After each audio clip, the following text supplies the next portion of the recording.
Hey guys! Welcome back to my channel, and for today's video po ay explain ko sa inyo kung yung naranasan ko lang naman nung nag-exam ako sa PLMAR. So, ayan.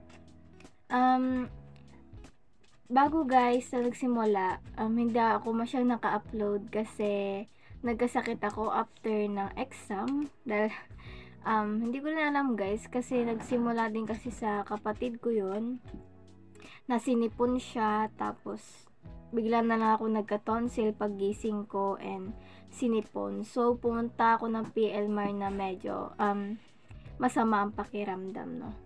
But hindi naman hadlang sa akin yun na hindi na ako nakapag-exam. So nakita nyo guys sa video, time check noon is 10 AM nung umalis na ako sa bahay. Kasi mga 1 oras or kalahati ako bago makapunta sa PLMAR. So, ayun. Pagpunta ko doon, muna nung labas ako, bumili muna ako ng gamot sa tonsil, tapos sa sipon ko ba, ganun.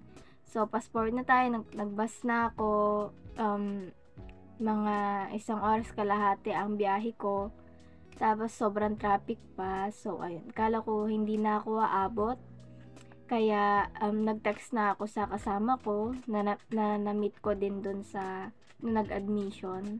Ayun, nakapila na daw siya, and ako nasa jeep pa lang, kaya kinabahan na ako kung aabot ba ako. But start naman talaga yon guys ng 12:30 and 11:30 nandun naman na ako. So pagbaba ko, pinapapasok na nila yung mga tao, and nasa pang-apat akong linya ba na 1, 2, 3, 4 ganun. And nag-text yung kasama ko na nakita niya na ako. So ayun. So habang nagpipila, nagbibideo lang ako, nagbo-vlog lang ako, parang remembrance lang ba kung sakali makapasa or hindi. So pag punta ko dun sa loob, nagbo-vlog lang ako, nagbi-videos lang ako. Nagtanong nga yung kasama ko bakit puro videos ako. Sabi ko na lang for remembrance na lang, kasi naiya ako na sabihin inispay ko yung school, ganun. So hindi ko na sinabi ko lang for remembrance na lang, so para maintindihan niya agad. So pagtapos nun, kumain kami. Malaki yung canteen, sakto lang siya. And sakto lang siya sa mga gusto lang kumain. And medyo mahal nga lang, syempre, 'di ba? Ang mahal bilihin pag sa loob ng school. Pero pag sa labas ng PLMAR, madami, may milk tea, may kainan, ganun, and printers, mga Xerox, everything naman nandun guys. So ayun, yun lang yung maganda sa labas. Pero pag nasa loob ka na, mahal na yung mga bibilhin mo ba, kaya ng tubig, soft drinks, or kanin na may ulam, ganun. May kanin na din na may ulam dun sa loob ng canteen na yun. So mostly kasi diba yung mga canteen is mga biskwit lang, ganun, tapos parang may milkshake pa sa loob doon. So everything naman na maganda. So habang kumakain kami, nag-uusap lang kami ng kasama ko, and then pag papasok na kami, makikita nyo yung room mo kasi is 306. So maganda dun kasi parehas kami ng kasama ko na 306. So pumunta kami sa loob, tapos pinalabas din kami kasi wala pa pala yung teacher na magbibigay ng test paper. So pagdating namin doon, pumila na ulit kami sa labas ng classroom na yun ng 306. Pero yung iba, pinapasok na sila sa loob. Guys, hindi pare-parehas yung start doon ng test. Kunyari nagsimula kami ng mga 1:20, pero yung iba nagsimula na ng 1:00. Parang siguro yung para hindi sabay-sabay paglabas, so para hindi crowded, ganoon siguro yung gusto nila. So sa kabilang room is mga 1:00 na sila nag-start, kami 1:20 na or 1:30 na kami nag-start.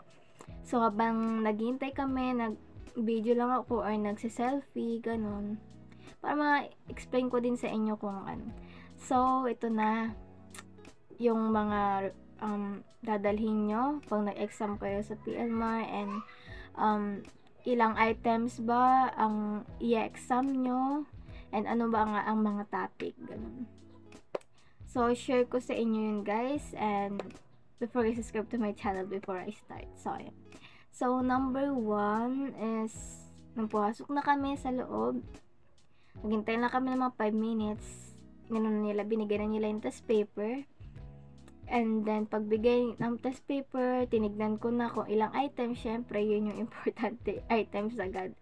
Tapos, pagtingin ko, 200, guys, yung 200 yung ABCD, mga ganun. 200 yung items na si-shadan. Bilog kasi yun, di ba? Si-shadan ko yun. May isa din akong na-answeran dun na maling letter, ganun. So, share ko lang. Pagkatapos nakita ko na yung 200 items, tinignan ko na din yung question ng test paper. Yung unang question pala, parang parang nabasa ko ba to sa na-review ko or ganyan, pero laban lang syempre, di ba, para makapasa. So, ang number 1, dapat nating i-review kung sakaling next batch ka or mag-exam ka pa lang sa PLMAR is mga general knowledge nung high school ka, simula high school hanggang senior high school ka na. So, ayan. Kasi mostly sa questions, sa mga sa math, ayun, sa science, math, basta yung mga general knowledge na pinag-aralan no high school hanggang senior high school, nandoon sa test paper na yun, sa 200 na test paper na yun. So, ang hindi ko lang nagustuhan doon sa pang-last na questions, kasi may babasahin na poem. And kung hindi ka familiar sa mga yung mga English ba na malalalim, so i-suggest ko na lang sa inyo, guys, na siguro magbasa din kayo mga dictionary. Ganun talagang para sa akin yung mga questions nila is talagang pang college level talaga, kahit sabihin natin general knowledge lang siya. Talagang mahirap yung questions hanggang sa huli, hanggang sa 200 na items na yun.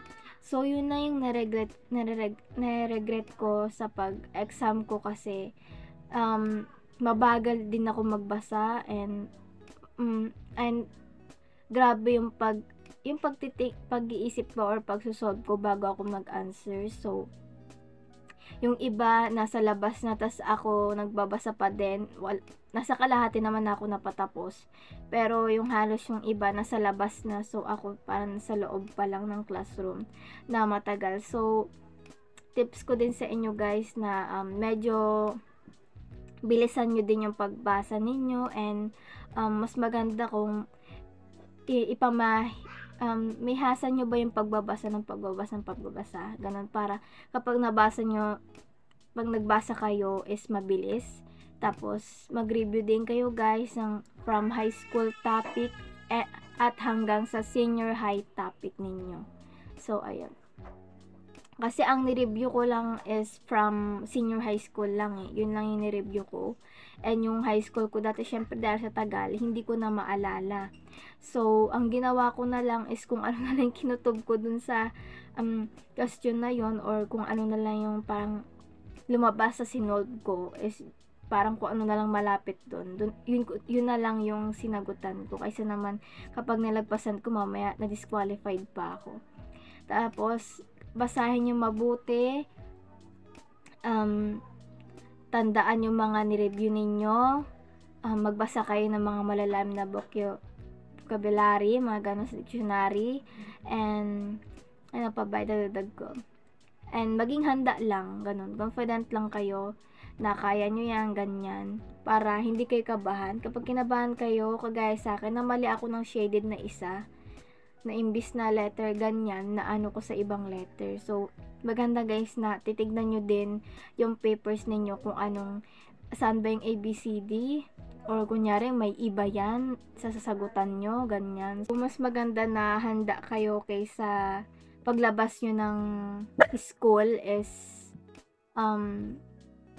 i-regret nyo yung sinagutan nyo or nalampasan nyo or yung mga doble na shaded or may nerong kayo na letters tapos isi-shade nyo ulit. So, mas maganda na sundin lang yung ano yung nandoon sa paper na instruction and huwag kayong gagawa ng kung ano-anong kalokohan ba sa test paper ninyo kasi ang pinunta nyo doon is makapasa at hindi dahil sa pakul lang na nakapag-exam kayo sa magandang school. So, yun yung advice ko sa inyo.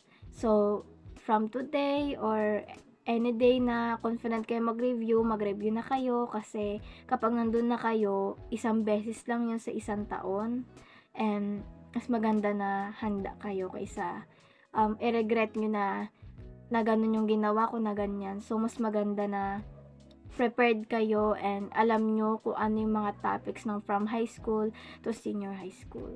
So, ayun lang guys yung topic ko. Yun lang yung in-explain ko kung ano sa naranasan ko. So, ayun guys. So, yun guys. Thank you for watching. Don't forget to subscribe to my channel. Sana natapos nyo to hanggang dulo kasi in-advise ko lang naman kung ano yung na-experience ko and tips ko para nakapasa kayo sa college entrance exam. Kahit anywhere naman sigurong state universities, siguro ganun yung ipapayo sa inyo. So, ayun. So, sana guys, makapasa tayo. Makapasa ka. Makapasa tayong lahat. So, that's it guys. Don't forget to subscribe to my channel. Bye!